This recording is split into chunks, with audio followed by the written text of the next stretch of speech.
পরীক্ষিত দেহ ত্যাগ করবেন। ইন্দ্র দেবগণকে বলল, চিন্তা করো না, এ কথা থামবে না, এ কথা চলতে থাকবে। আমি যাই স্বর্গে থেকে অমৃতের কলস নিয়ে আসি। দেবরাজ ইন্দ্র স্বর্গ থেকে সেই অমৃতের কলস নিয়ে আসলেন। সমস্ত দেবগণ সুধা কুম্ভাম গৃহে তৈবা দেবাস্ত্রতাং সমাগমনা। সেই সুধা কুম্ভ নিয়ে দেবতাগণ সবাই সুখদেব গোস্বামীর কাছে আসলেন। হে মুনিবর, এটা গ্রহণ করুন। সুখদেব মুনি বললেন, এটা কি? বলে, এর ভিতরে অমৃত আছে, স্বর্গ থেকে এনেছি। যদি কেউ দুপোটা অমৃত খেয়ে নেয় সে আর মরবে কি? জোরে বলুন, মরবে? সে আর কোনোদিন মরবে না। দেবগণ বললেন, এর ভিতরে অমৃত আছে, একটা কাজ করুন, এই অমৃতটা নিয়ে পরীক্ষিতকে খাইয়ে দিন। ওর 7 দিনের আয়ু তো, দুপোটা অমৃত খেয়ে নিলে আরও মরবে না। আর ও যদি না মরে তাহলে ভাগবত পাঠও আর বন্ধ হবে না। আমরা মনের আনন্দে এই হরিকথা সাধুসঙ্গ শ্রবণ করতে পারব। কি করলেন জানেন? সেই সুধা কুম্ভ নিয়ে সুখদেব গোস্বামী আদি সবাই মিলে গেলেন। গোস্বামীগণ মিলে গেলেন। এবার গিয়ে কি করলেন? সেই সুধা কুম্ভ মহারাজ পরীক্ষিতের কাছে নিয়ে গেলেন।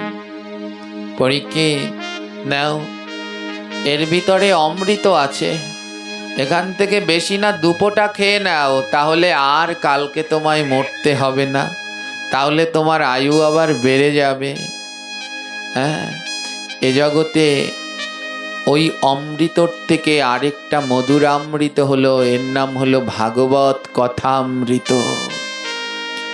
দুটি খেলেই বাঁচে। স্বর্গের অমৃত খেলে দেহ রক্ষা হয়, আর ভাগবত কথামৃত পান করলে আত্মা অমর হয়। যখন দীক্ষা নিবেন, ওই দীক্ষা পরম্পরায় দেখবেন লেখা আছে তোমার আহার কি, তখন দেখবেন ওইখানটায় লেখা আছে হরি নাম। আহারের জায়গায় লেখা আছে কি? হরি নাম লেখা আছে। বলে, হরি নাম গ্রহণ করলে কোনোদিন কেউ বেঁচে থাকতে পারে?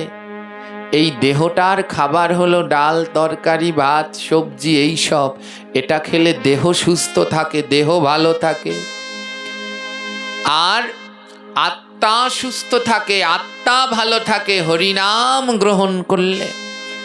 বলে, ওই সবজি, তরকারি, ডাল এসব না খেলে, ঠিক মতো খাবার না খেলে যেমন দেহ অসুস্থ হয়ে যায়, আর নিয়মিত যদি হরিনাম গ্রহণ না করে তাহলে আত্মা দুরাত্মা হয়ে যায়, আত্মা অসুস্থ হয়ে যায়, তখন আত্মাও আর সুস্থ থাকে না।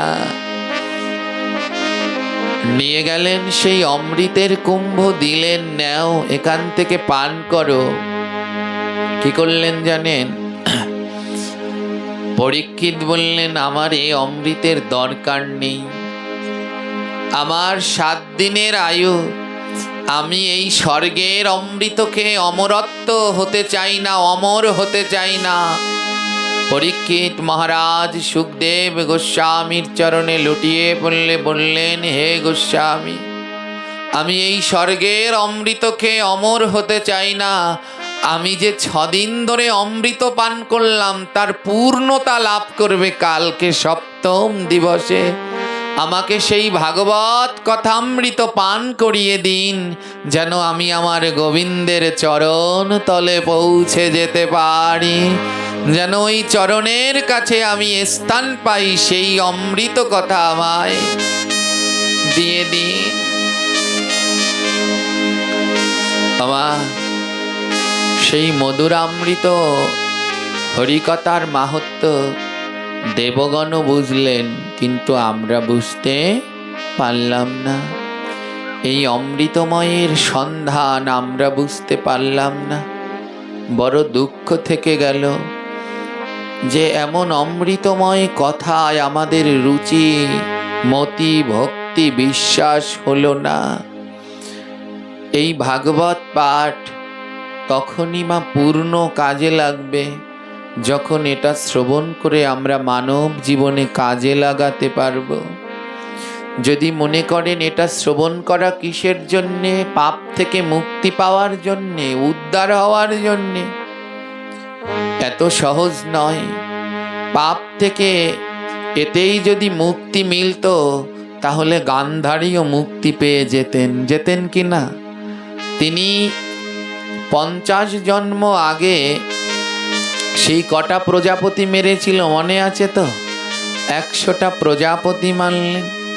50 জন্মের কথা তিনি বলতে পারতেন, তাহলে তিনি পূর্ণ সাধু ছিলেন। নালে সাধু না হলে কেউ বলতে পারে?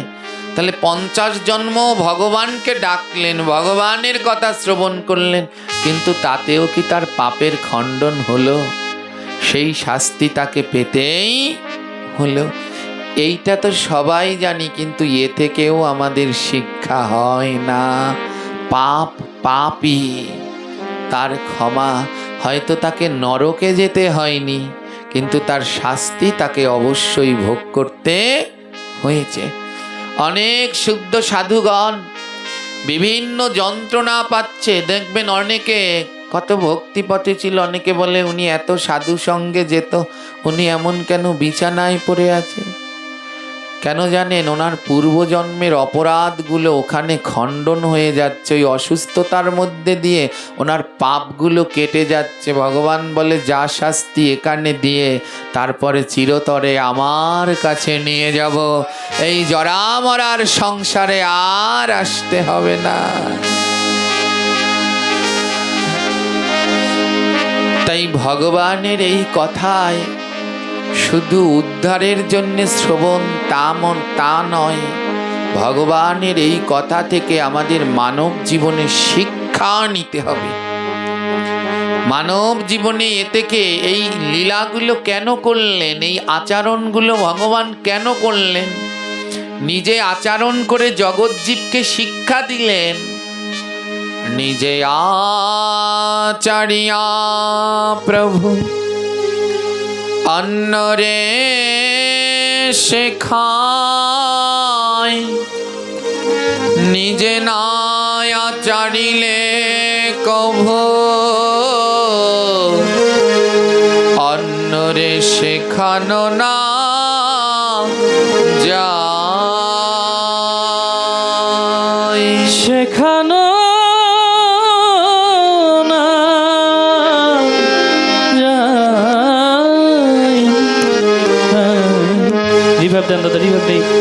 নিজে আচরণ করে ভগবান শেখালেন জগৎজীবকে। আমি যেমন আচরণ করলাম তদ্রূপ তোমরাও সেটা মানব জীবনে পালন করো। হ্যাঁ, পালন করো। কি দরকার ছিল মহাপ্রভুর একাদশী করবার? নিজে একাদশী করে জগৎকে শিক্ষা দিলেন, তোমরাও একাদশী ব্রত পালন করো। কি দরকার ছিলেন মহাপ্রভুর তিলক ধারণ করবার? নিজে তিলক ধারণ করে জগৎজীবকে শিক্ষা দিলেন, তোমরাও তিলক ধারণ করো। তাই নিজে আচরণ করে জগৎজীবকে শিক্ষা দিতে হবে। থেমে থাকলে হবে না, সামনের দিকে আগাতে হবে। থেমে থাকলে হবে না, চিরকাল এই সরল সত্য। যেমন আজ আসার পরে একটা কথা শুনলাম, বাবাজি সেদিনকে ওইখানে ওই পাঠ করেছেন, সবাই কত নেগেটিভ ভাবে নিয়েছে ওই শ্রাদ্ধের কথা। এ আজকের নয়, এ চিরকাল থেকে সেই একই প্রথা চলে আসছে। শ্রাদ্ধে, বিবাহে, জীব হত্যায় আজকের কথা নয়। রামায়ণ পড়ে দেখবেন, যখন শবরীর বিবাহ হয়েছিল তখনও সেখানে জীব হত্যা করতে এনেছিল, কিন্তু মা শবরী সর্বস্ব ত্যাগ করে বনে চলে গিয়েছিল। এ চিরকাল, এমন নিন্দুক চিরকালই থাকবে, কিন্তু তাই বলে থেমে থাকা যাবে না। প্রচার চালিয়ে যেতে হবে, বিশ্বাস রাখতে হবে প্রভুর বাক্যে। কোন বাক্যে? পৃথিবীতে আছে যত নগরাদি গ্রাম সর্বত্র প্রচারিত হইবে মোর দয়ায় হরি নাম। একদিন সমস্ত জায়গায়, সমস্ত ঘরে ঘরে ভগবানের এই দিব্য প্রেমের নাম, এই ঢেউ লাগবে, এতে বিশ্বাস রাখতে হবে। আমরা পারলাম না, কিন্তু প্রার্থনা করতে হবে আবার যেন ভগবান কাউকে পাঠায়, যার হাত ধরে আরো পরিবর্তন হয়, আরো মানুষ সচেতন হয়। প্রচেষ্টা চালিয়ে যেতে হবে মা। এই হরিকথায় কেন কাজ হচ্ছে না? কেন জানেন? এটা আমরা শ্রবণ করি কিন্তু বিশ্বাস করতে পারি না। শ্রবণ করি, বিশ্বাস করতে পারি না। ধ্যান দিন, ভগবানকে পেতে হলে সবার আগে যেই জিনিসটা দরকার, সবাই বলে ভক্তি দরকার, কিন্তু আমি বলি সবার আগে বিশ্বাস দরকার। বিশ্বাস না থাকলে ভক্তি কি করে আসবে বলুন? রাধা কৃষ্ণ এই গোপাল, অনেক নাস্তিকগণ মনে করে একটা পিতলের মূর্তি, বিশ্বাস করে না যে এই পিতলের মূর্তির মধ্যেই আমার গোবিন্দের বাস। তাই আগে থাকতে হবে বিশ্বাস। বিশ্বাস থাকলে পরে তাহলে অন্তরে আসবে ভক্তি, আর ভক্তির পরে রাখতে হবে কঠিন ধৈর্য। হ্যাঁ, ভক্তি আসলে রাখতে হবে ধৈর্য। ধৈর্য যেন টলে না যায়। যত ধৈর্য ধারণ করতে পারবেন ততই গোবিন্দের নামে প্রেমে আগাতে পারবেন। ধৈর্য শক্তি যদি কম হয় তাহলে ওই নামে প্রেমে আগানো যায় না, যায় না। তাই ধৈর্যটা ধারণ করুন, অপেক্ষা করুন। প্রভুর কৃপা আজ হোক কাল হোক, সত্যের জয় হবেই হবে। সে আজ হোক আর কাল হোক, সত্য প্রতিষ্ঠিত হবেই।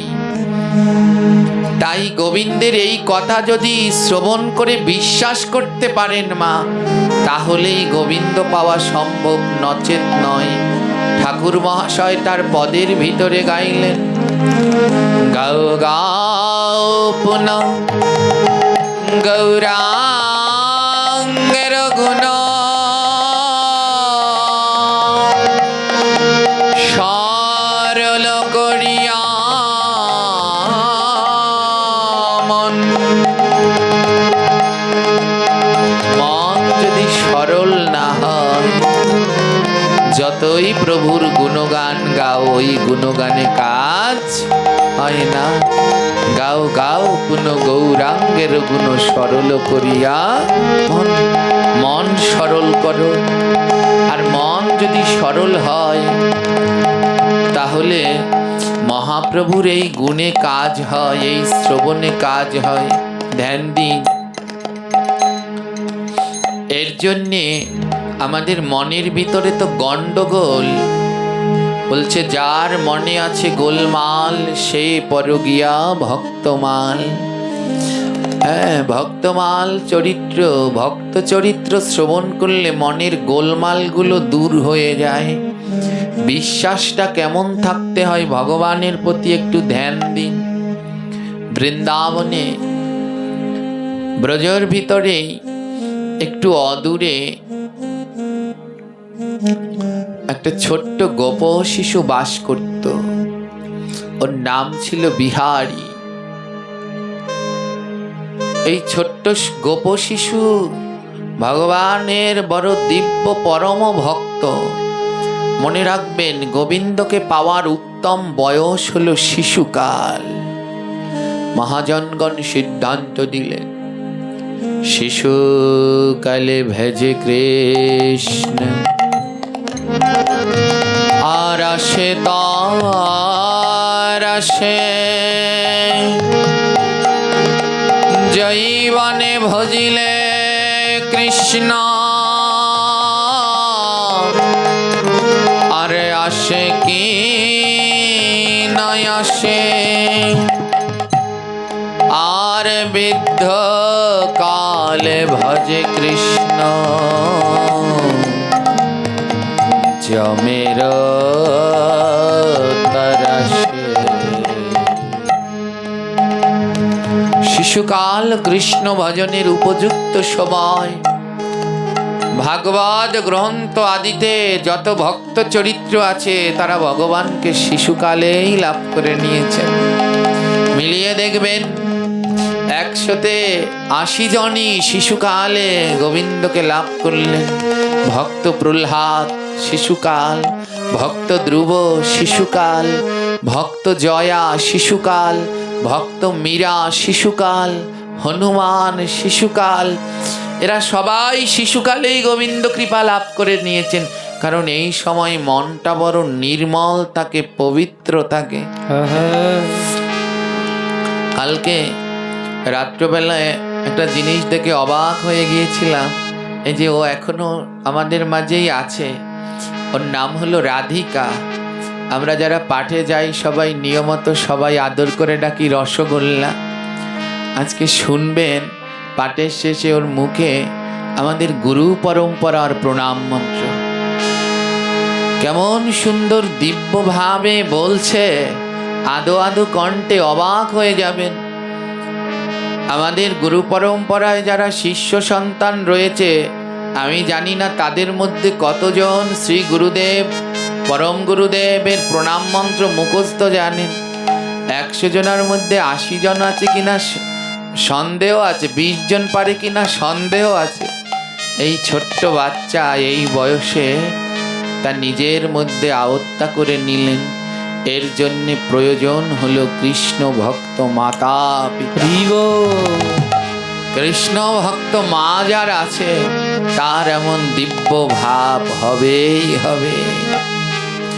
ব্রজের অনতি দূরে একটি ছেলে ভক্ত, শিশু বয়স, নাম তার বিহারী। 7-8 বছর বয়স বিহারী।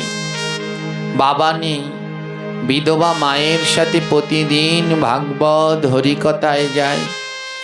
আজ হরিকথায় গেলেন, আর ভাগবত পাঠক আজ পাঠ করলেন গোবিন্দের বাল্য গোষ্ঠ লীলা।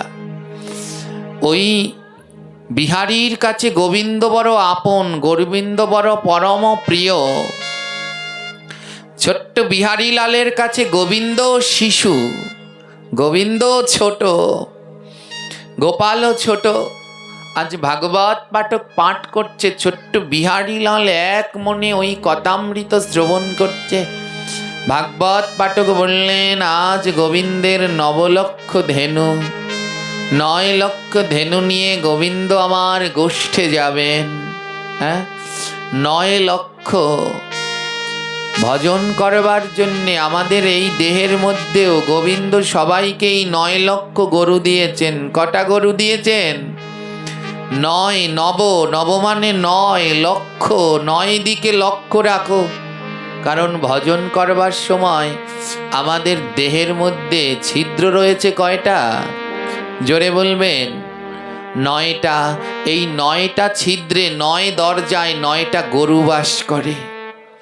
এই গরুগুলো বড় দুষ্টু, সুযোগ পেলেই ভিতরে ঢুকে, এই 9 দরজা দিয়ে ঢুকে মন নামক ফুলের বাগানটাকে একেবারে নষ্ট করে দেয়।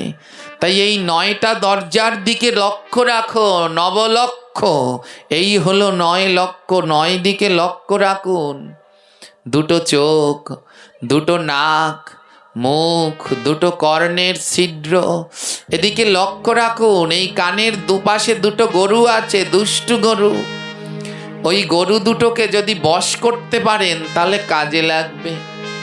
গরু দুটো চাইবে অন্য কথা, আনো কথা শুনতে, নিন্দা শুনতে, সমালোচনা শুনতে। বলে না, গোবিন্দ এই কান দুটো কারো নিন্দা সমালোচনা শুনবার জন্যে দেয়নি।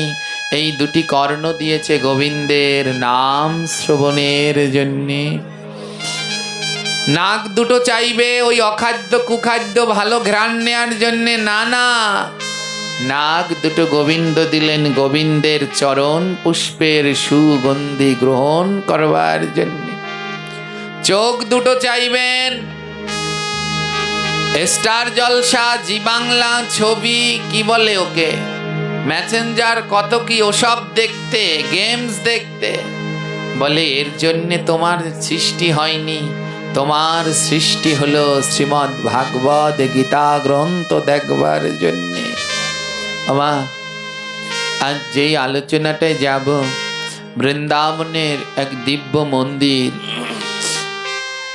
যারা ব্রজে যান সবাই এই দিব্য মন্দির দর্শন করতে যান। বৃন্দাবনের যত প্রত্যেক মন্দিরই প্রসিদ্ধ, প্রত্যেক মন্দিরই পূর্ণতায় সম্পূর্ণ। তন্মধ্যে ব্রজে গেলে সবাই যে মন্দিরগুলোতে সর্বাগ্রে যায় তার মধ্যে একটি হলো বাঁকে বিহারী মন্দির। এই বাঁকে বিহারীজি, যিনি এক সময় নিধুবনে ছিলেন, এখন নিধুবনের পাশে তার মন্দির, আর এক সময় নিধুবনেই পূজিত হতেন। এই বাঁকে বিহারী জিকে যিনি পরবর্তীকালে 1864 সালের দিকে হরিদাস স্বামী, আকবরের নাম শুনেছেন, তার নবরত্ন ছিল, তার মধ্যে একজন ছিলেন তানসেন। এই তানসেনের গুরুদেব ছিল হরিদাস স্বামী, যিনি এই বাঁকে বিহারীকে লাভ করেছিলেন। তো এই হরিদাস স্বামী ছিল অন্ধ, জন্মান্ধ। তার ভজনে সন্তুষ্ট হয়ে গোবিন্দ তাকে বললেন, বর চাও, ভগবান এসেছে, বলে বর চাও। হরিদাস, বর চাওয়া, যা চাইবে তাই দেব, বলো কি চাও। হ্যাঁ, অন্ধ হরিদাস স্বামী বললেন, প্রভু একটিবারের জন্য আমার নয়ন দুটো ফিরিয়ে দাও। ভগবান বললে, এটা কি চাইলে? তুমি যদি আজ আমায় বলতে স্বর্গের রাজা করে দাও, তোমায় স্বর্গের রাজা করে দিতাম। বললাম, না, দুটো বর চাও, আরেকটা চাও, দুটো দেব তোমায়, বললো দুটো বর চাও। বললেন, প্রথমটা আগে পূর্ণ করো, আমার নয়ন দুটো আগে ফিরিয়ে দাও। ভগবান বলল, তাই হোক। হরিদাস স্বামী নয়নের আলো ফিরে পেলেন। যেই নয়নের আলো ফিরে পেলেন, সেই নয়ন দিয়ে প্রাণ ভরে ভগবানের দিব্য রূপ দর্শন করলেন। বলে, নয়ন দুটো দুটো কৌটো, কৌটোর মতো করে এর মধ্যে গোবিন্দের রূপ, গোবিন্দের কথা, গোবিন্দের শ্লোক ভরে রাখো, অন্য কিছু নয়, অন্য কিছু নয়। ওমা, অনেকজন আছে হয়তোবা জানাশুনোর জন্যে পারে না। মানে এই বাবাজিকে আমি দেখেছি, এত চরিত্রের নাম বলতে পারে, অবাক করার মতো কথা। হ্যাঁ, একের পর এক কার পরম্পরায় কে রয়েছে, আমিও এত পারবো না এই বাবার মতো ভালো করে বলতে। তা এমনি করে এই চোখের ভিতর দিয়ে এই গ্রন্থের কথাগুলো নিয়ে নাও, এর মধ্যে অন্যতা ভরো না। হরিদাস স্বামীকে বললেন, দুটো বর দেব। বললেন, আমার নয়নটা ফিরিয়ে দাও। এবার দুই নয়নের ভিতরে প্রাণ ভরে গোবিন্দের দিব্য রূপ গেঁথে নিচ্ছেন। হ্যাঁ, এবার গোবিন্দ বললেন, দ্বিতীয় বর চাও। হরিদাস স্বামী বললেন, আবার আমায় অন্ধ করে দাও, আবার আমায় অন্ধ করে দাও। ভগবান বললেন, একই কথা, এই সবে মাত্র চোখের আলো ফিরিয়ে দিলাম, আবার বলছো অন্ধ করে দাও। বলে, হ্যাঁ, কারণ এ নয়নে আমি তোমায় ছাড়া অন্য কাউকে দেখতে চাই না। তোমার ওই রূপ প্রাণ ভরে আমি নয়ন ভরে রেখে দিয়েছি, এবার আমায় অন্ধ করে দাও। আমি দেখেছিও তোমায়, প্রথম দেখেছিও তোমায়, আর শেষও দেখব তোমায়। আমি অন্য কারও দেখা চাই না। এই হলো মা, ইন্দ্রিয়গুলোকে কাজে লাগাও। আজ কি করলেন ভাগবত পাঠক বললেন, গোপাল আমার 9 লক্ষ গাভী নন্দ বাবার, আজ গোপাল আমার সেই গাভীদের চড়াতে বনে যাচ্ছে সখাদের নিয়ে। সবাই শ্রবণ করছেন, কিন্তু কেউ লালন করছে না। ওই শ্রবণ করে হৃদয়ের মধ্যে লালন করলেন ছোট্ট 7 বছরের বিহারীলাল। বিহারীলাল বলে, বলো কি? এত সুন্দর গোপালকে কেউ গরু চড়াতে পাঠায়? এদের কি কোনো বিবেক নেই? ও ভাগবত পাঠের মধ্যে দাঁড়িয়ে গেছে, পাঠক বলছে আজ গোপাল আমার গোষ্ঠে যাবে, আরো দাঁড়িয়ে পড়েছে। পাঠের মধ্যে দাঁড়িয়ে পড়ে বলছে, কি বলেন পাঠক গোসাই? ও মা যশোদা নন্দ বাবার কি কোনো বিবেক নেই? এত ছোট্ট গোপালকে কেউ মাঠে পাঠায়? যদি ওর পায়ের মধ্যে কাঁটা ফুটে যায়, ওর যদি ব্যথা লেগে যায়, ওর যদি কষ্ট হয়ে যায়, ছোট্ট শিশুর সরল মন, বিশ্বাস, সরলতা দেখে ভাগবত পাঠক কাঁদছে না হারে। কি মনের মধ্যে বিশ্বাস, গোবিন্দ সেই কবে লীলা করলেন, কিন্তু আমাদের মনে বিশ্বাস নেই। গোবিন্দ নিত্য লীলা করেন, ব্রজে নিত্য লীলা করেন। কোনো ভাগ্যবান দেখিবারে পায়, সবাই পায় না মা। ওই লীলা দর্শন তারা করতে পারে যারা ভাগ্যবান। যখনই না পাঠক বললেন আজ গোবিন্দ গোষ্ঠে যাচ্ছে, ছোট্ট ছেলে দাঁড়িয়ে পড়ে বললেন ওই গোষ্ঠে যাওয়াটা বন্ধ করা যায় না? যদি আমার গোপালের পায়ে ব্যথা লেগে যায়? এর নাম হলো সরল মন। সরল মন না হলে গোবিন্দ চরণ পাওয়া যায় না। মাকে জড়িয়ে ধরেছে, ও মা, মা তুমি আমায় ছেড়ে দাও তো, আমি যাব নন্দ বাবার বাড়ি, কৃষ্ণের বদলে আমি গাবি চড়িয়ে দেব, আমার ভগবানের যেন কষ্ট না হয়। এর নাম ভালোবাসা মা। আমরা বলি ভগবানকে ভালোবাসি, কিন্তু আসলে ভালোবাসি না। এর নাম ভালোবাসা। নারদ জিজ্ঞেস করলেন কোথায় থাকো? ভগবান বললেন ভালোবাসায় থাকি। নারদ বুঝতে পারলেন না, নারদ বললেন ভালোবাসা মনে হয় অট্টলিকা, বিল্ডিং, বলে ওটা ভালোবাসা না, ভালোবাসাটা হৃদয়ে, হৃদয়ে ভালোবাসা। এই শীতের মধ্যে আমরা কেমন ল্যাপ কম্বল গায়ে দিয়ে ঘুমাচ্ছি। অনেকের বাড়ি ঠাকুর ঘরে মা একটু ভগবানকে শয়ন দেয়ারও কিছু নেই, ওই পুজো করা লাগে তাই করে। এর নাম ভালোবাসা না। ভগবান ভালোবাসায় থাকে। হ্যাঁ, কে বলছে ভগবান ঘুমায় না? অনেকে বলে ভগবানের আবার ঘুম আছে নাকি? বলে কে ঘুমায় না? মা যশোদার মতো করে যদি ঘুম পাড়াতো তাহলে ভগবান আজও ঘুমায়।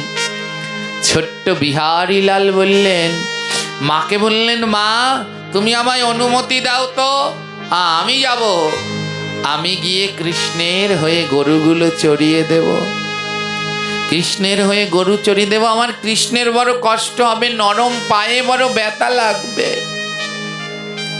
ব্যথা লেগে যাবে। কে শোনে কার কথা? মা বুঝাচ্ছেন, শোন, এটা আজকের কথা নয়, এটা অনেক দিন আগের কথা। এখন আর কৃষ্ণ বৃন্দাবনে নেই, এখন আর কৃষ্ণ বৃন্দাবনে নেই, ও 5000 বছর আগের কথা। এখন আর নেই, ও ভাগবতে আছে। এখন আর ওটা সত্যি না। যখন এ কথাটা শুনেছে মনটা কেমন হয়ে গেছে, বলে আরে এতদিন তো জানতাম ভাগবতের কথা মিথ্যা নয়, তাহলে এ কথা মিথ্যা। ছুটতে ছুটতে পাঠকের কাছে গেলেন, ও পাঠক বাবা, আমার মা বলছে কৃষ্ণ বৃন্দাবনে নাই, কৃষ্ণ নাকি গরু চড়ায় না, গাভী চড়ায় না, একথা নাকি মিথ্যে, তুমি বলো তো একথা মিথ্যে? পাঠক বলে না বাবা, ওদের জন্য মিথ্যে, কিন্তু তোর মতো ভক্তদের জন্য এ সত্য। এ সত্য। তোর মতো ভক্তরা যদি ব্রজে যায় তাহলে তারা দেখা পাবে, কিন্তু আমাদের মতো অশক্তরা গেলে দেখা পাবে না। কারণ আমাদের মনগুলো হিংসা, বিভেদ, কঠোরতা, জটিলতায় ভরে গেছে মা। এ মনের মধ্যে জঞ্জালের জ্বালায় আর গোবিন্দের কোনো জায়গা নেই। এত জঞ্জাল জমা হয়ে গেছে, যার ভিড়ে আর গোবিন্দ এ মনের মধ্যে থাকতে পারছে না। মাকে টানতে টানতে নিয়ে এসেছে, এসো এসো, তুমি শোনো, বলো ভাগবত পাঠক কৃষ্ণ বৃন্দাবনে আছে না নেই? পাঠক বলছে আছে, আছে বাবা, তোর মতো ভক্তদের জন্য আছে। মায়ের চরণ দুটো জড়িয়ে ধরছে। ও মা, আমায় যেতে দাও, আমার কৃষ্ণের গোপালের বড় কষ্ট হবে গরু চড়াতে, আমি ওর জন্য গরু চড়িয়ে দেব, আমায় যেতে দাও মা, যেতে দাও। ভাগবত পাঠক সেই বিধবা মাকে বলল, যেতে দে মা, ওর ভক্তিটা নষ্ট করিস না, ওর মনে যে সরল নির্মল ভক্তি সেটা ওকে পূর্ণ হতে দে, যেতে দে, যেতে দে। ছোট্ট ছেলেকে বলল, যা যা, তোকে তো বিধবা মা বলছে, তোকে তো আমি পারবো না, এখানে তোকে আমি ভালো মন্দ খাবার দিতে পারবো না, তোর চাওয়া পূর্ণ করতে পারবো না, চলে যা, বৃন্দাবনে সাধু আছে, ওই সাধুদের ধুলা যদি উড়ে গায়ে লেগে যায় তাহলেও তোর কৃপা হবে, যা বাবা, ব্রজে চলে যা, ব্রজে চলে যা। ভাগবত পাঠক শিখিয়ে দিলেন, যা বাবা, তবে একটা কথা শোন, বদনে যেন কোনোদিন নাম ছাড়িস না, বদনে নামটা করতে থাকবি, আর দুটি নয়নের জল দিয়ে ডাকতে থাকবি, নামটা যেন ছাড়িস না, বদন ভরে নাম করে যা। হরে কৃষ্ণ হরে কৃষ্ণ কৃষ্ণ কৃষ্ণ হরে হরে, হরে রাম হরে রাম রাম রাম হরে হরে, হরে কৃষ্ণ হরে কৃষ্ণ কৃষ্ণ কৃষ্ণ হরে হরে, হরে রাম হরে রাম রাম রাম হরে হরে, হরে কৃষ্ণ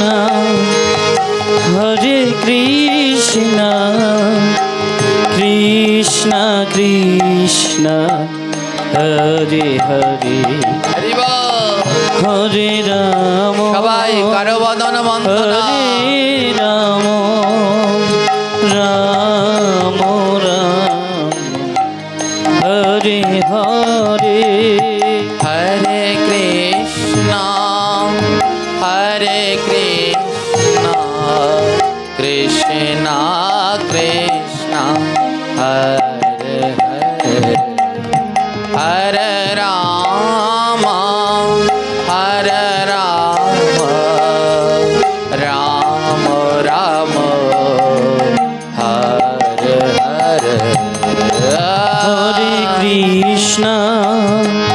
হরে কৃষ্ণ গৌরী কৃষ্ণ কৃষ্ণ হরে হরে, হরে রাম রাম রাম হরে হরে, হরে কৃষ্ণ কৃষ্ণ কৃষ্ণ হরে হরে, হরে রাম রাম রাম হরে হরে,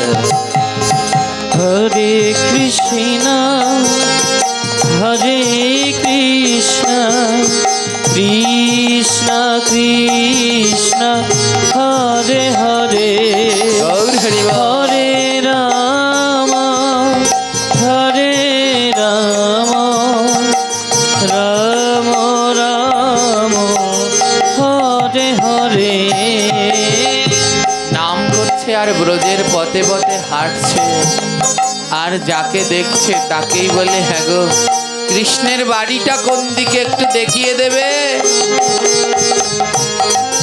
সবাই ওই ছোট্ট ছেলেটার অমন ভাব দেখে কেউ হাসছে, যারা ওর ভক্তিটা বুঝতে পারছে না তারা হাসছে, আর যারা ওর ভক্তিটা বুঝতে পারছে তারা দুই নয়নের জলে ভাসছে। আহা, ও কৃষ্ণের বাড়ি খুঁজছে, ওই সামনের দিকে আগাচ্ছে, আর যাকে পাচ্ছে তাকেই বলছে, হ্যাঁ গো বলতে পারো কৃষ্ণের বাড়িটা কোথায়, আমার কৃষ্ণ কোথায় বলতে পারো? এক সাধুর সাথে দেখা হয়ে গেছে, এক শুদ্ধ সাধু, সাধুর সাথে দেখা হয়ে গেছে।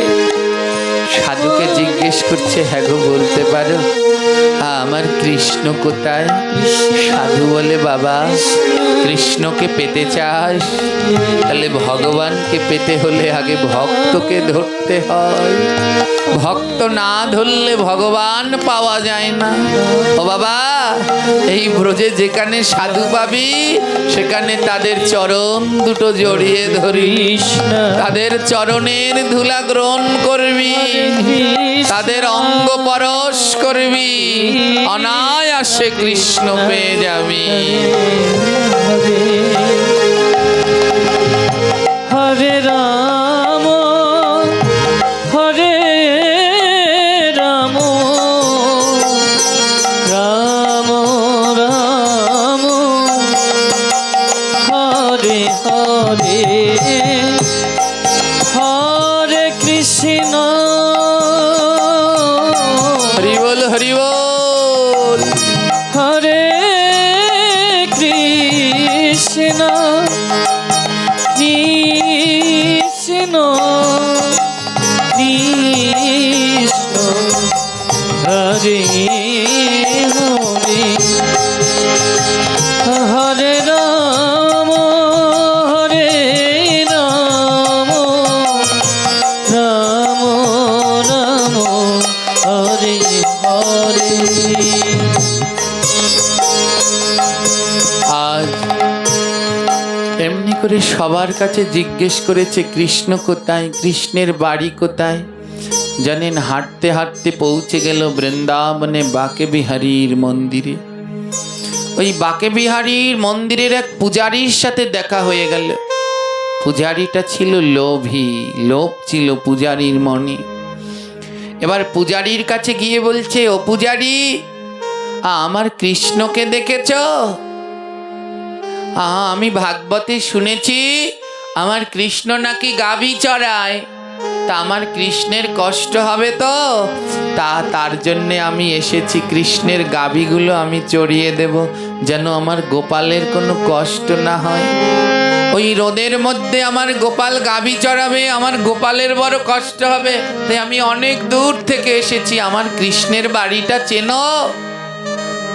পূজারী মনে মনে বলছে, বোকা একটা ছেলে, কাজ করি, আমার বাড়িও তো অনেকগুলো গাভী আছে, বোকা ছেলেটাকে নিয়ে যাই, আমার গাভীগুলো চড়াতে দেব। পূজারী বললেন, শোন, কৃষ্ণ এখন এখানে নেই, কৃষ্ণ এখন একটা জায়গায় গিয়েছে, তুই চল আমার সাথে, কৃষ্ণের কিছু গাভী আমাদের বাড়ি রেখে গেছে, তুই চল চল, তুই আমার সাথে চল। ছেলে বলছে, তুমি কৃষ্ণের কি হও? তুমি কৃষ্ণের কি হও? পূজারী বলছে, না, আমি কৃষ্ণের বাবা, আমি কৃষ্ণকে প্রতিদিন সেবা দেই, দেখতে পেলি না, এই মন্দির দিয়ে বেরোলাম, আমি কৃষ্ণের বাবা। ও তুমি বাবা? ঠিক আছে, চলো তাহলে তোমার সাথেই যাই। ছোট্ট সরল শিশুকে ভুল বুঝিয়ে পূজারী নিয়ে গেলেন, আর নিয়ে তার গাভীগুলো দিয়ে বললেন, নে, এগুলো কৃষ্ণের গাভী, আজ থেকে তুই চড়াবি, নে। ছোট্ট বিহারীলাল বললেন, শোনো ও বাবা, তোমার কাছে একটা বিশেষ অনুরোধ, আমার কৃষ্ণকে যেন কোনোদিন মাঠে পাঠাবে না, প্রতিদিন আমার জন্যে খাবার পাঠিয়ে দিও মাঠে, আমি ওখানেই খেয়ে নেব, কিন্তু কৃষ্ণ যেন কোনোদিন না আসে। যদি ওই কঠিন রোদ লেগে আমার প্রভুর গায়ের রংটা কালো হয়ে যায়, নরম চরণে যদি আঘাত লাগে, কোনোদিন যেন আমার গোবিন্দকে পাঠিও না। তোমার চিন্তা নেই, তোমার গাভীগুলোকে আমি দেখে রাখবো। সরল মনে সেই পূজারীর গাভীগুলো নিয়ে মাঠে মাঠে গাভী চড়ায়। আর এইদিকে পূজারী ওই পূজার কার্যে ব্যস্ত। প্রথম কদিন ছেলেটার জন্য খাবার পাঠালেন, জানেন, প্রথম কদিন ছেলেটার জন্য খাবার পাঠালেন। ব্যস্ততার মধ্যে আর ওই ছেলের জন্য মাঠে খাবার পাঠাতে মনে থাকে না, আর খাবার পাঠানো হয় না। পূজারী ভুলেই গেলেন তার গাভীগুলো ওই ছোট্ট ছেলেটা মাঠে চড়াচ্ছে। প্রথম কদিন খাবার পাঠালেন, এখন আর খাবার পাঠায় না। ছেলেটা ওই মাঠের মধ্যে না খেয়েই থাকে, গাভীদের চড়িয়ে। ওই গাভীরা যেখানে রাত্রে বাস করে ও সেখানে ঘুমায়। ছোট্ট বাচ্চা তো খিদার যন্ত্রণা সহ্য করতে পারছে না। আসবার বেলায় মা শিখিয়ে দিয়েছে, শোন, যদি কোনো সময় যন্ত্রণা করে তাহলে বদন ভরে গোবিন্দকে ডাকবি। যদি কোনো যন্ত্রণা করে গোবিন্দকে ডাকবি, দেখবি তোর সমস্ত যন্ত্রণা দূর হয়ে যাবে। আজ ক্ষুধায় বড় যন্ত্রণা হচ্ছে, তাই মায়ের কথা মতো গোবিন্দকে ডাকছে। গোবিন্দ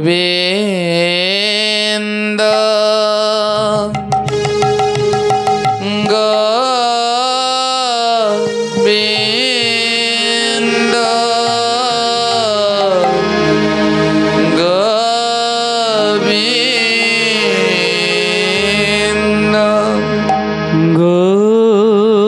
গোবিন্দ আহা গোবিন্দ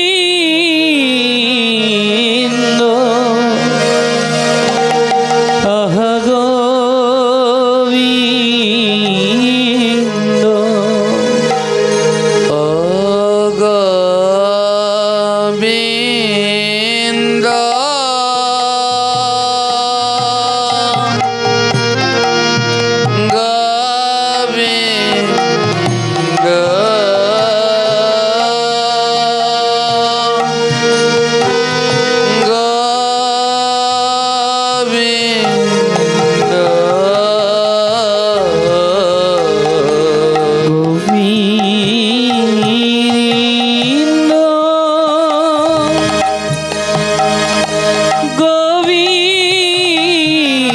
ও গোবিন্দ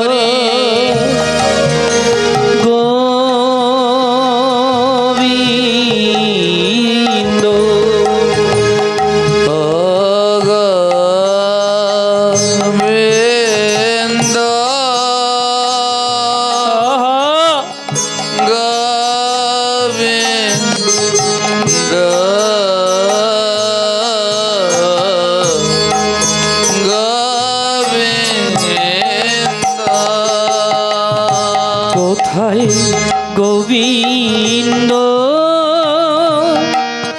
কোথায় গোবিন্দ, গৌর হরি বল হরি বল। কোথায় গোবিন্দ।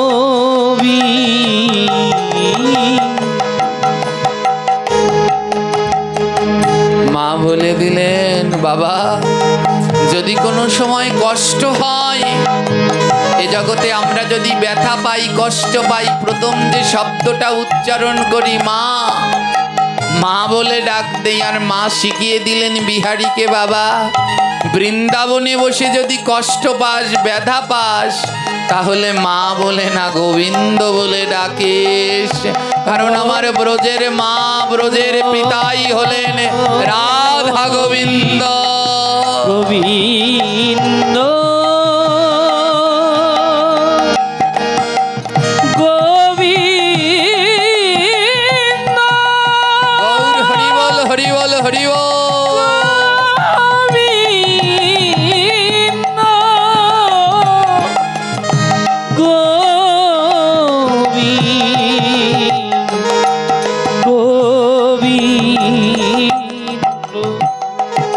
ডাকতে লাগলেন গোবিন্দকে। মা শিখিয়ে দিয়েছেন যন্ত্রণা চলে যাবে। যখন যন্ত্রণা করবে গোবিন্দকে ডাকবি, সব যন্ত্রণা চলে যাবে। 3 দিন হয়ে গেল ছেলেটা কিছু খায় না। নিয়ম করে গাভীদের ঠিকমতো ঘাস খায়, তাদের ছান করায়, আবার তাদের শয়নের জন্য ব্যবস্থা করে দেয়, কিন্তু নিজের কিছু আর খাওয়া হয় না। শুধু মায়ের কথা মতো গোবিন্দকে ডাকলেন। মা বলছে, কষ্ট হলে ডাকিস, দেখবি গোবিন্দ আসবে। এক পাশে দাঁড়িয়ে মহাজন বললেন, ভগবানকে ডাকলে ভগবান আসে। বৈষ্ণব কবি উত্তর দিলেন, ভগবানকে ডাকলে আজও ভগবান আসে, কিন্তু সবার কাছে আসে না। আমারে গোবিন্দ সবার কাছে ধরা দেয় না। বৈষ্ণব কবি জিজ্ঞেস করলেন, ওগো ভক্ত, বলো গোবিন্দ আমারে কার কাছে ধরা দেয়? ভক্ত বললেন, এ জগতে গোবিন্দ কার কাছে ধরা দেয় জানো? যার নয়নে কৃষ্ণ নামের ধারা, ও যার নয়নে কৃষ্ণ নামের ধারা, বলে তার কাছে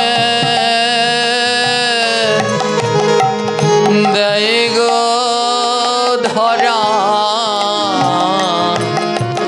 যার নয়নে কৃষ্ণ নামের ধারা, বলি তার কাছে, গৌর হরি গৌর তার হরি। কাছে দেয় ধরা। ও যার নয়নে বয়ে কৃষ্ণ নামের ধারা। এই জগতে গোবিন্দ সবার কাছে ধরা দেয় না, তার কাছে ধরা দেয় যে বদনে নাম করে আর নয়নে ধারা ঝরে। ও তাহলে কি আমার কাছে ধরা দেবে না? কারণ আমার তো পোড়া নয়ন, ওই সংসারে টাকা পয়সা বিষয়ে বাসনা পুত্র পরিজনের জন্য নয়নে জল ঝরে, কিন্তু আমার গোবিন্দের নামে তো আমার নয়নে জল ঝরে না। মহাজনে বললেন, এ জগতে সবার নয়নে কৃষ্ণ নামে জল ঝরে না গো। কাদের ঝরে যেন? যারা ভক্তের অঙ্গ পরশ করে, যারা ভক্ত অঙ্গ পরশ করে, যারা ভক্তের অঙ্গ পরশ করে, যারা ভক্ত অঙ্গ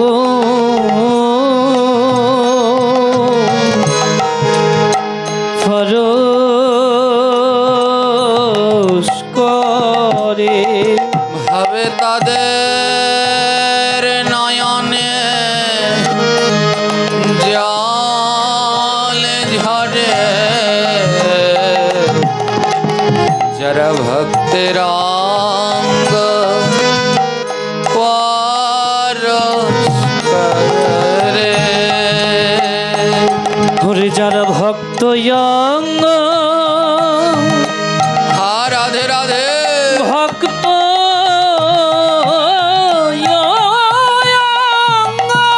গৌর হরি বল, নিতাই গৌর প্রেমানন্দে হরি হরি বল।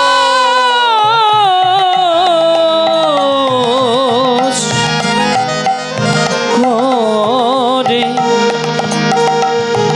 ওরে তাদের নয়নে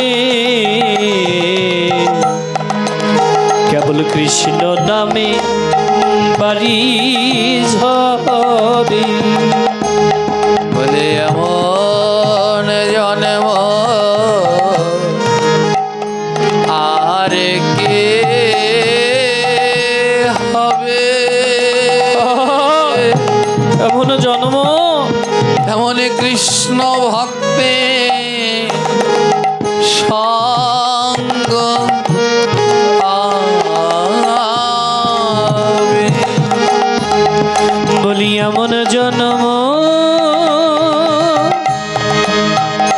এমন জন্ম আজ কি হবে? এমন ভক্ত নয়নে কবে জল ঝরিবে? 3 দিন ধরে কিছু খায় না। কৃষ্ণ মা বলেছে কষ্ট হলে গোবিন্দকে ডাকবি, একবারও মা বলবি না।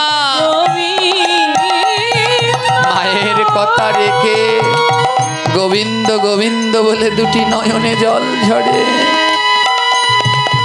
এমন নির্মলতা দেখে ভগবান আর থাকতে পারলেন না। বাকে বিহারী মন্দিরে একটা নিয়ম আছে, রাত্রবেলা ভগবানকে শয়ন দেওয়ার পরে ওই গোবিন্দের চরণের কাছে 1 থালা লাড্ডু সাজিয়ে রেখে যাওয়া হয়। ভগবান 3 দিন ধরে খায় না। ওই শীতের মধ্যে রাত্রে ছেলেটা খালি মাঠে শুয়ে আছে। ভক্তের ভগবান তো আর থাকতে পারলেন না। মা এক হাতে ভগবান শয়ন দেয় সেই কম্বলটা নিলেন, আরেক হাতে লাড্ডু নিলেন। আজ লাড্ডু আর কম্বল নিয়ে প্রাণ গোবিন্দ আমার মন্দির ছেড়ে বনের ভিতরে যাচ্ছেন ভক্তের জন্য। হরি হরি হরি হরি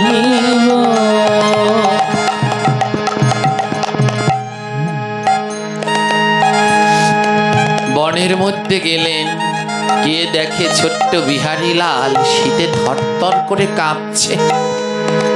ভগবান ডাকছে, বিহারী ওঠো ওঠো বিহারী। কে? চোখ খুলে দেখে দিব্য আলো করে একজন, সেই যাকে এতদিন ধরে হরিকথায় ভাগবতে শুনে এসেছে।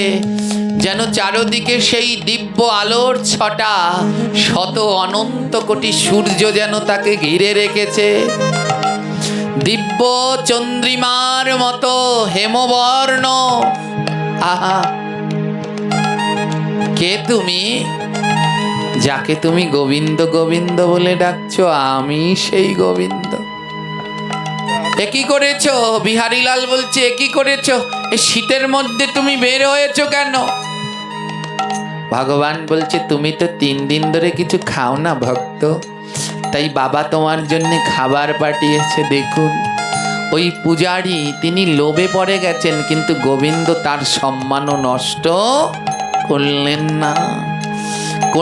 না। তাই ধ্যান দিন, কারো নামে যদি নিন্দা হয়, অপবাদ হয়, কোনো সময় যিনি করবেন তার নামে অন্যের কাছে বলে তার মনের ভক্তি কোনোদিন নষ্ট করতে নেই। গোবিন্দ বলতে পারতেন, কিন্তু ওই ভক্তকে উঁচু জায়গায় নেয়ার জন্য বললেন, আমার বাবা পাঠিয়েছে। বিহারীলালের কাছে বাবা হলো ওই মন্দিরের পূজারী। বাবা পাঠিয়েছে, নাও, খেয়ে নাও। বিহারী রেগে গেল, কি? আমি না তোমার বাবাকে বলেছি যেন মাঠে না পাঠায় তোমায়, তাও পাঠালো।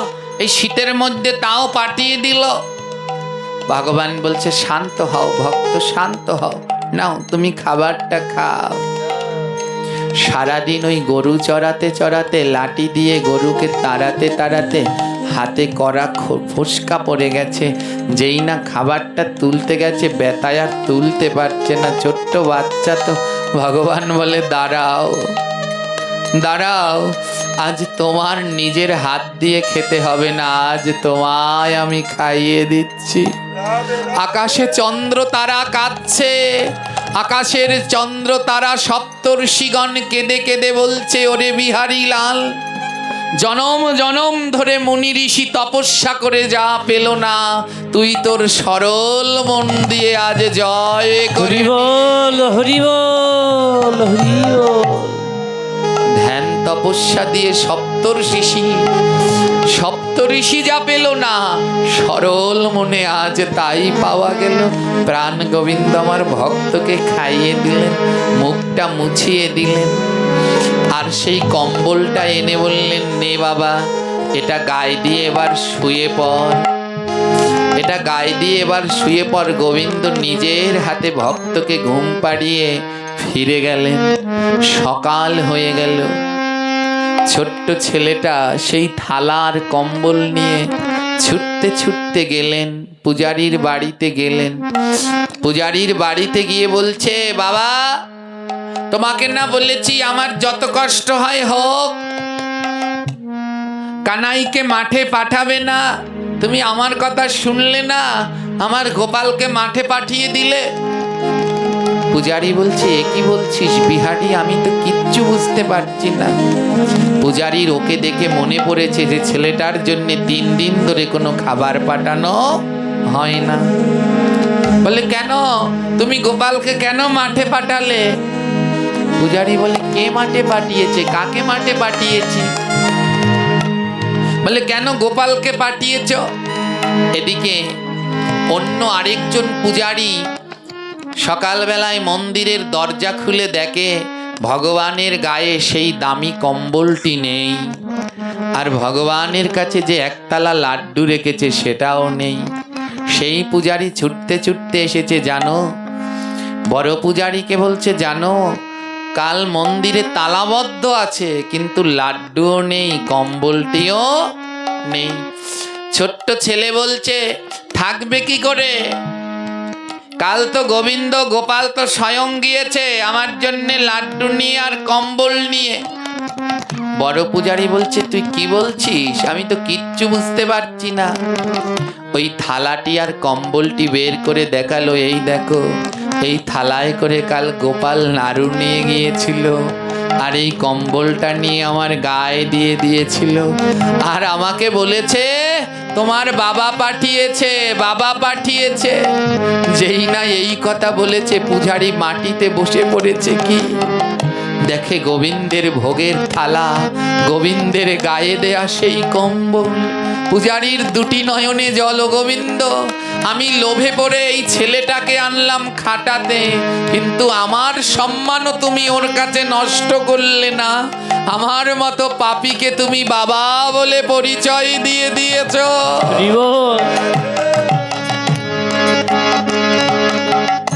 লুটিয়ে পড়লেন, ধন্য রে, ধন্য রে বিহারী, আজ 60 বছর ধরে ওই মন্দিরে পূজা করি, 60 বছর ধরে ওই মন্দিরে পূজা করে আমি যা পাইনি, 3 দিনে সরল মনে গোবিন্দকে ডেকে তুই তাই পেয়ে গেছিস। তাই এমন ভক্ত যদি আমি আর এ জীবনে না পাই, তাই পূজারী আমার ভক্তের চরণে লুটিয়ে পড়ে বলছে, ওরে দে দে ভক্ত চরণে ধুলি, একবার দে দে ভক্ত চরণ ধুলি, একবার দে দে ভক্ত চরণ ধুলি, একবার দে দে ভক্ত চরণ ধুলি। বলি এই ভক্ত আর কোথায় পাবো? ওরে দে দে ভক্ত চরণ ধুলি। আমি এই ভক্ত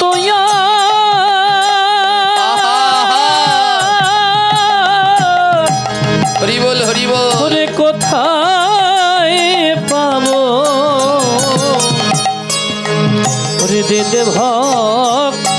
আমায় চরণ ধুলি। কি নির্মল মন রে, এমন ভক্ত যদি আর না পাই। পূজারি চরণ দুটো দড়িয়ে ধরেছে, বিহারী লাল আমায় ক্ষমা করে দে বাবা। আজ থেকে আর তোকে গরু চড়াতে হবে না, আজ থেকে আর তোকে গরু চড়াতে হবে না। আজ থেকে তুই আমার বিহারীজির মন্দিরের দরজার দাঁড়ি হবি। তুই সারাক্ষণ আমার বিহারীজির মন্দিরের দরজার দাঁড়ি হয়ে দাঁড়িয়ে থাকবি। আজ থেকে তুই মন্দিরে থাকবি। ও আমার প্রমোশন হয়েছে, এখন থেকে দরজায় দাঁড়িয়ে থাকবো। তবে তাই হোক, আমার কাজ কি? তোর কাজ কি জানিস? ওই রাত্রে 9টার পরে আমার গোবিন্দের শয়ন হয়। তুই খেয়াল রাখবি কেউ যেন মন্দিরের ভিতরে প্রবেশ না করে। সরল মনে বিশ্বাস করে নিলেন। এখন থেকে বিহারী লাল ওই মন্দিরের দরজার সামনের দাঁড়ি মা। বলে এমন ভাগ্য আর কবে হবে যেদিন ওই ভগবানের দরজার দাঁড়ি হতে পারবে। আজ সেই দরজার দাঁড়ি হলেন ভক্ত বিহারী লাল। দরজায় দাঁড়ি হয়ে পাহারা দেয়। কি হলেন জানেন? নিদুবনের পাশেই রয়েছে বাকে বিহারী মন্দির। প্রতিদিন রাত্রবেলায় গোবিন্দ আমার গোপীদের সাথে রাস করবার জন্য ওই মন্দিরে যায়। ছোট্ট ছেলে পাহারা দেয়। আর যখনই ছেলেটা একটু বেহুশ হয়, একটু বেহিসাবি হয়, অন্যদিকে তাকায়, তখনই আমার গোবিন্দ পিছনের দরজা খুলে ওই নিদু মন্দিরে নিদুবনের মধ্যে চলে যায়। ছোট্ট ছেলেটা অনুভব করে কে যেন চলে যায়। বিহারী লাল বলে, কে যাও? আমায় খুঁজে বের করতেই হবে। আজ রাতে বিহারী লাল ফাঁদ পেতেছে। আমা ভগবান সবার কাছ থেকে পালাতে পারে, কিন্তু ভক্তের কাছ থেকে পালাতে পারে না। আজ বিহারী লাল ফাঁদ পেতেছে। কে রাত্রবেলায় এই মন্দির থেকে কে যায় আমায় দেখতে হবে। যেই না রাত্রবেলায় ভগবান আমার রাসলীলা করবে বলে সেজে গুজে যাচ্ছে, সুন্দর করে আজ গোবিন্দ আমার সেজে গুজে যখন রওনা দিয়েছে, বিহারী লাল মন্দিরের পিছনে দরজার কপাটের পিছনে লুকিয়ে রইলেন। যেই নাই আমার গোবিন্দ বের হয়েছে, বিহারী লাল বলে যখন মন্দির থেকে যাচ্ছে নিশ্চয়ই কোনো ভক্ত হবে। বিহারী লাল মনে মনে বলছে, আমি যে যাচ্ছে তার কোথায় ধরবো? হাতে ধরবো, হাত টেনে ধরবো, না বুকে জড়িয়ে ধরবো? অনেকক্ষণ মনে মনে বলে ভাবে, যেহেতু মন্দিরের ভিতর দিয়ে যাচ্ছে, ভক্তই যাচ্ছে, তাই আমি হাতও ধরবো না, বুকে জড়িয়ে ধরবো না। আমি কি করবো জানো? আমি চরণ দুটো রাজে ধরব। ওই চরণ দুটি জড়ায়ে ধরব। আমি চরণ দুটো তান জড়ায়ে ধরব। ওই চরণ দুটি তান জড়িয়ে ধরব। বলে এমন দয়াল কোথায় পাবো? আমি চরণ দুটি তান জড়ায়ে ধরব। আমি এমন চরণ কোথায় পাবো? ওই চরণ দুটি জড়ায়ে ধরব। যখনই আমার গোবিন্দ মন্দির থেকে বের হয়েছে, আর বিহারী লাল দুটি চরণ গিয়ে জড়িয়ে ধরেছে। কে কে তুমি? অন্ধকারের মধ্যে দেখা যায় না, অন্ধকারের মধ্যে দেখা যায় না। গোবিন্দ আমার চরণ দুটি ছাড়িয়ে এক দৌড় দিয়েছে। বিহারী লাল দেখতে পেল না কে। বিহারী লাল বলছে, আবার কালো এমন পাতন পেতে থাকবো, দেখবো কে। বলে কাল আর ধরবো না, এর গায়ে অনেক শক্তি, পারছি না। তাই আজ কি করেছে, গোবিন্দ যখন বের হয়েছে পিছন পিছন রওনা দিয়েছে। কোথায় যায়? পিছন পিছন রওনা দিয়েছে।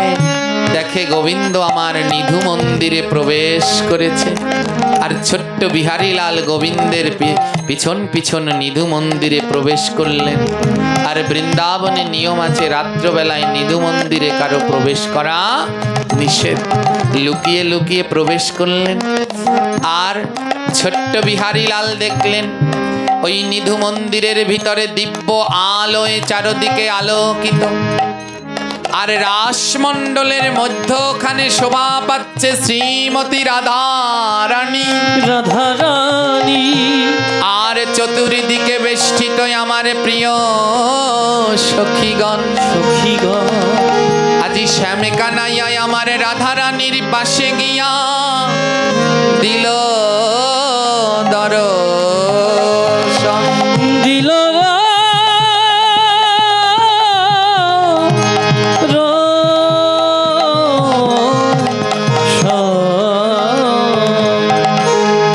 আজি রাই পাশে শ্যামী সুন্দর যুগলে দাঁড়ালো।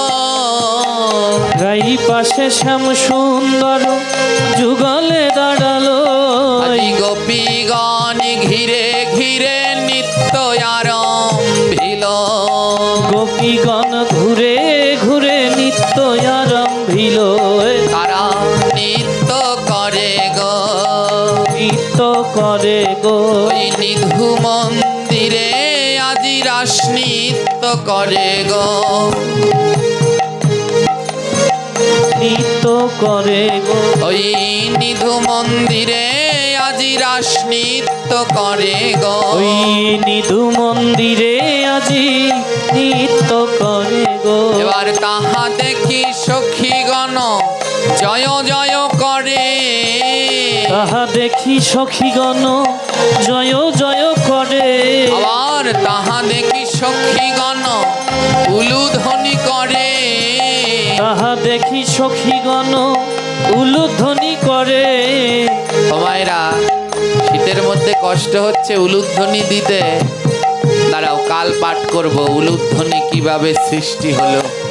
3 দিন পাঠ করব তো। উলুধ্বনি না দিলে পরের জন্মে ব্যাং হয়ে যায়। কি হয়ে যায়? গোবিন্দ নিজে অভিশাপ দিয়েছে, মোটে জিহ্বাটা নড়াতে চাও না, পরের জন্মে ভগবান জিহ্বা দেবে, নড়াবে, কিন্তু সেদিন আর ভগবান আসবে না। ব্যাঙের ডাক শুনে কে আসবে? সাপ এসে সেদিন গিলে খেয়ে নেবে। আজ যত সকলে গোপীগণ জয় জয় করে। আজি যত যত গোপীগণ জয় জয় করে। আমার প্রাণে গোবিন্দ তালে তালে নৃত্য করে। প্রাণ গোবিন্দ তালে তালে নৃত্য করে। যত সকলে গোপীগণ জয় জয় করে। আহা যত যত গোপীগণ জয় ধ্বনি করে। এবার গোবিন্দ আমার রাস মন্দিরে নৃত্য করছে। এবার এক গোপী টেনে নিচ্ছে, হে কৃষ্ণ এতক্ষণ ওর সাথে নৃত্য করেছো, এবার আমার সাথে নৃত্য করো। গোবিন্দের 1 2 জন গোপী নয়, গোবিন্দের গোপীর সংখ্যা হলো 300 কোটি। কয়জন? অনেকে বলবেন ইয়া পেলেন কোথায়? 300 কোটি গোপী। তৎকালীন সময়ে তো ভারতবর্ষে 300 কোটি মানুষই ছিল না। গোবিন্দের দিব্য লীলা সবাই নাহি জানে। আমার গোবিন্দের নিব্য লীলা সবাই নাহি জানে। গিরি গোবর্ধন ধরে কেন আঙ্গুলে। ওই গিরি গোবর্ধন ধরে কেন আঙ্গুলে। যে কেন আঙ্গুল দিয়ে গিরি গোবর্ধন ধারণ করতে পারে, সে দিব্য 300 কোটি গোপী নিয়ে রাস লীলাও করতে পারে। আজ আমার কৃষ্ণ হলো একা, আর গোপী হলো 300 কোটি। এক এক গোপী টেনে টেনে বলছে আমার সাথে নৃত্য করো, আমার সাথে নৃত্য করো। আর এটা দেখে বিহারীলাল রাগ হয়ে গেছে। ও কিন্তু লুকিয়ে লুকিয়ে সব দেখছে। বিহারীলাল রাগ হয়ে বলছে, এই গোপী দাঁড়াও, তোমাদের জন্য আমার কৃষ্ণের গায়ের রং এমন কালো হয়ে গেছে। সারাটা দিন ধরে মন্দিরে দাঁড়িয়ে থাকে, ভক্তদের দর্শন দেয়। রাতের বেলায় একটু ঘুমাবে, তাও শান্তি নেই। সবার সাথে নৃত্য করো, সবার সাথে নৃত্য করো। আর ভক্তের এহেন সারল্য প্রেম দেখে ভগবান আমার মুগ্ধ হয়ে গেছে। এবার বুঝেছি কৃষ্ণ তোমার গায়ের রং এমন কালো কেন? দিনেও ঘুমাও না, রাত্রেও ঘুমাও না, তাই কালো হয়ে গেছে। দিনে বাঁশি নিয়ে দাঁড়িয়ে দাঁড়িয়ে ভক্তদের দর্শন দাও, আর রাত্রবেলায় গোপীদের নিয়ে রাসলীলা করো। না ঘুমাতে ঘুমাতে চোখের তল দিয়ে শুরু করলে, না ঘুমালে কোথায় কালো হয়? চোখের তলে। বললে তুমি না ঘুমাতে ঘুমাতে সমস্ত দেহটাই কালো হয়ে গেছে। ভগবান বলে আহা কি নির্মল ভক্তি। ভগবান বলছে বিহারী দাঁড়াও, ওদের মন্দ বলো না, বকা দিও না, একটুখানি নৃত্য করেই আমি চলে যাব মন্দিরে, ওদের বকা দিও না। প্রাণ গোবিন্দ সখী সনে করে রাস নৃত্য, গোবিন্দ সখী সনে করে রাস নৃত্য।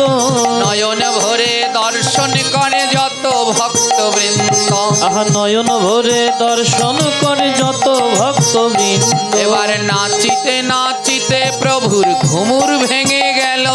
এবার নাচিতে নাচিতে প্রভুর ঘুঙুর ভেঙে গেল। গোবিন্দ তো আমার নৃত্য করছে, কিন্তু নৃত্য করতে করতে পায়ের ঘুমুরটা ভেঙে গেছে। ঘুমুরে ছোট ছোট দানা থাকে না, কেউ লক্ষ্য করেনি, লক্ষ্য করেছে বিহারী লাল। আরে ঘুমুরের দানাগুলো এমন ভেঙে গেছে, যদি নৃত্য করতে গিয়ে গোবিন্দ ওই ভাঙা দানার উপরে পাড়া দেয়, তাহলে গোবিন্দের পা তো কেটে যাবে।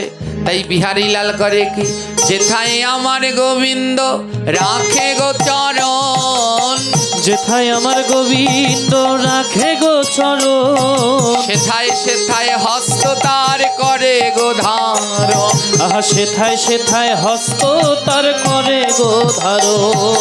যদি আমি ভগবানকে এখন ডাক দেই, ভগবান দাঁড়াও, আমার কেউ যদি নৃত্য করে বা গান গায়, তার মধ্যে থামিয়ে দিলে তাল কেটে গেলে আর ভালো লাগে কি? জলে বলুন লাগে? এবার বললেন ভগবানকে দাঁড়াতে বললে তো তালটা কেটে যাবে। তাই কি করছে, ভগবানকে দাঁড়াতে না বলে যেইখানে ওই নুপুরের ঘুঙুরের সেই দানাগুলো রয়েছে, ওটার উপরে পা দিলে ভগবানের চরণ কেটে যাবে, ও সেখানে গিয়ে ওর হাতটা পেতে দেয়, আর ভগবান ওর হাতের উপরে চরণ দিয়ে প্রেমানন্দে নৃত্য করে। এবারে ভক্তেরও হস্তেতে প্রভু চরণ দিয়া, ভক্তেরও হস্তেতে প্রভু চরণ দিয়া, দুই বাহু তুলিয়া নাচে হেলিয়া দুলিয়া, দুই বাহু তুলিয়া নাচে হেলিয়া দুলিয়া। এবার যত কৃষ্ণ তত গোপী শোনো ভক্তগণ, যত কৃষ্ণ তত্ত্ব গোপী শোনো ভক্তগণ, দুই বাহু তুলিয়া বলো হরি হরি মন, দুই বাহু তুলিয়া বলো হরি হরি মন। তোমরা দুই বাহু তুলিয়া বলো হরি হরি মন। তোমরা দুই বাহু তুলিয়া বলো হরি হরি মন। এবার গোবিন্দ আমার রাস নৃত্য শেষ করে আবার সেই নিদু মন্দিরে, বাকে বিহারী মন্দিরে গমন করলেন। যখন মন্দিরে গেলেন তখন 4টা বাজে। আর এইদিকে ওই যে ভক্ত ঘুঙুরের উপরে হাত দিলেন, গোবিন্দের চরণে ব্যথা লাগেনি, সব হাতটা কেটে গেলেন ভক্তের। আর গোবিন্দের সেই ভাঙা নুপুরের সমস্ত টুকরোগুলো কুড়িয়ে যত্ন করে নিয়ে আসলেন। 4টা বেজেছে, ভগবান সবেমাত্র মন্দিরে প্রবেশ করেছে। ভগবানের মঙ্গল আরতি শুরু হয় কটার সময় মা? জোরে বলবেন। 4টায় মঙ্গল আরতি শুরু হয়ে যায়, 4টা সাড়ে 4টার মধ্যে। এবার মন্দিরের পূজারীগণ এসেছে মঙ্গল আরতি করবার জন্য। এবার তারা সমস্ত উপকরণ নিয়ে মন্দিরে এসেছেন মঙ্গল আরতি করবে বলে। এইদিকে যেই না পূজারীগণ এসেছে, অমনি বিহারীলাল বলছে দাঁড়াও, কোথায় যাচ্ছ? পূজারীরা বললে কেন? আমরা মঙ্গল আরতি করতে যাচ্ছি, ভগবানকে জাগাতে হবে। বিহারীলাল বলছে দূর হও, দূর হও, মঙ্গল আরতি লাগবে না।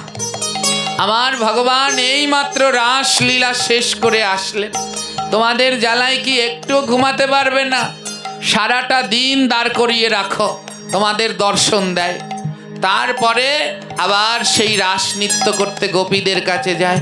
এই সবেমাত্র এলো, হ্যাঁ, পূজারীগণ অবাক হয়ে গেল, বলে কি? বিহারীলাল বলে, বিশ্বাস করছো না? চলো আমার সাথে নিদু মন্দিরে, দেখবে ভগবান এতক্ষণ ওখানে রাসলীলা গোপীদের সাথে নৃত্য করেছে। পূজারীগণ বলে, প্রমাণ আছে, প্রমাণ আছে। আঁচল থেকে খুলে সেই নূপুরের দানাগুলো বের করে দিল। দেখো, আজ গোবিন্দ আমার নৃত্য করতে গিয়ে নূপুরটা ভেঙে গেছে।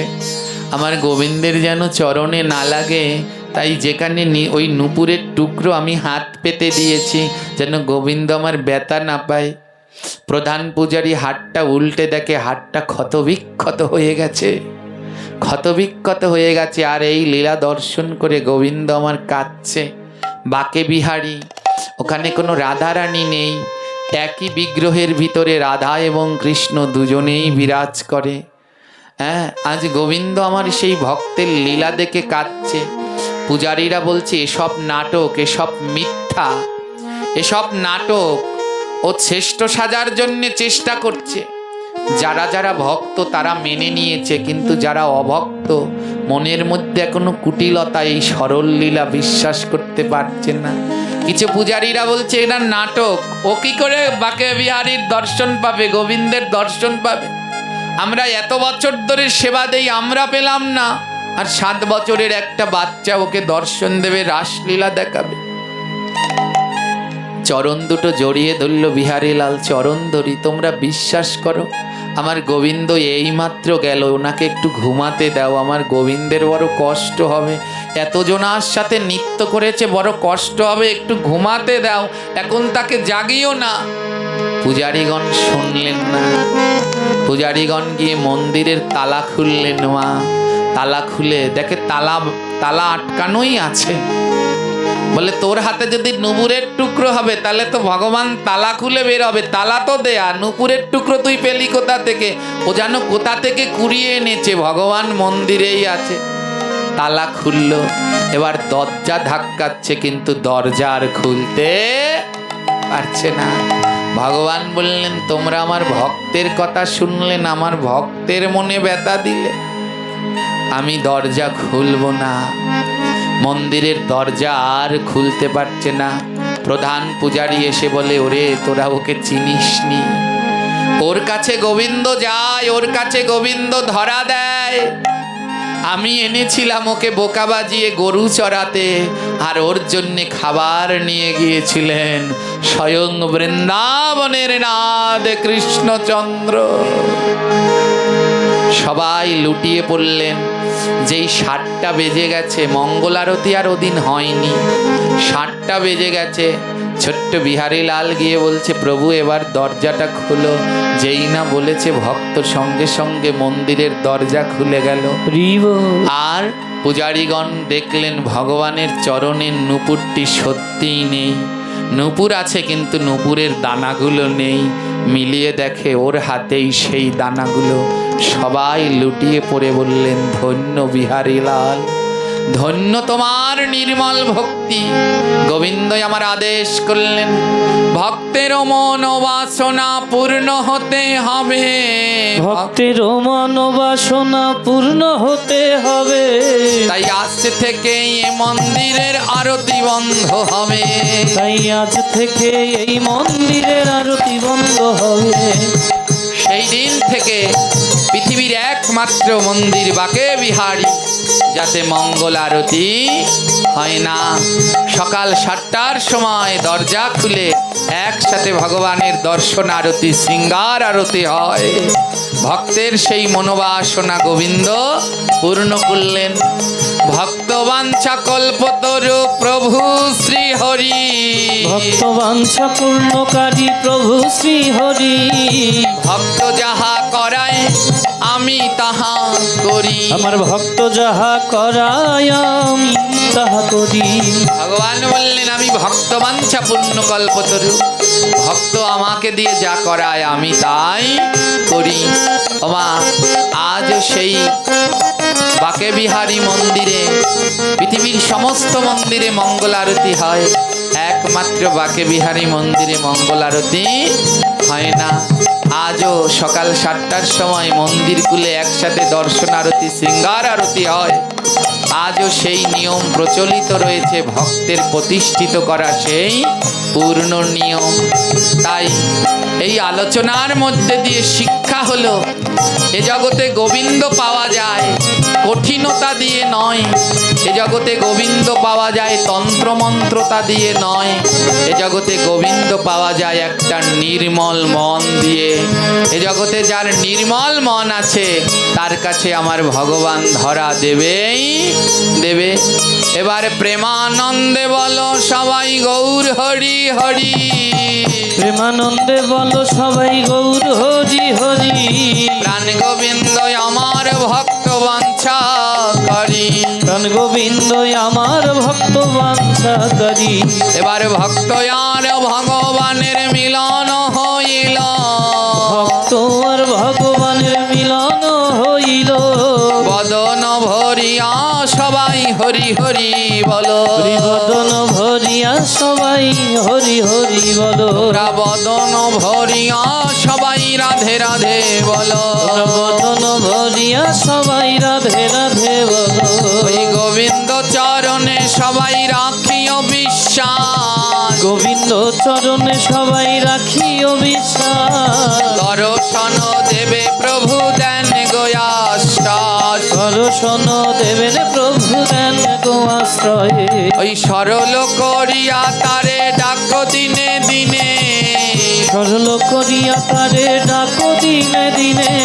বংশী ধরে দর্শন দেবে প্রভু জনার্দনে। ওই বংশী ধরে দর্শন দেবে প্রভু জনার্দনে। এবার দর্শন দিল রে। দর্শন দিল রে। ওই রাই ধ্বনি সঙ্গে করে দর্শন দিল রে। ওই রাই ধ্বনি সঙ্গে করে দর্শন দিল রে। এবার জয় জয় হলো রে। জয় জয় হলো রে। আরুলু ধ্বনি হলো রে। আরুলুর ধ্বনি হলো রে। ওই রাধা কৃষ্ণের মিলন হলো, জয় জয় হলো রে। ওই রাধা কৃষ্ণের মিলন হলো, জয় জয় হলো রে। এই যদি থাকে লেখা কালকে হবে দেখা। যদি থাকে লেখা কালকে হবে দেখা। আহা, যদি থাকে লেখা কালকে হবে দেখা। এই যদি থাকে লেখা কালকে হবে দেখা। এইখানেতে বলে যাই সবাই টাটা বাই বাই। আমি এইখানেতে বলে যাই সবাই টাটা বাই। এবার নিতাই গৌর হরি বল প্রেমানন্দে বাহু তোল। নিতাই গৌর হরি বল প্রেমানন্দে বাহু তোল। জয় ধ্বনি উলু ধ্বনি ভুবন ভরিয়া তোল। আহা জয়ের ধ্বনি হরির ধ্বনি ভুবন ভরিল। জয় রাধে জয় রাধে জয় রাধে জয় রাধে জয় রাধে রাধে রাধে। জয় রাধে রাধে রাধে। জয় রাধে জয় রাধে জয় রাধে।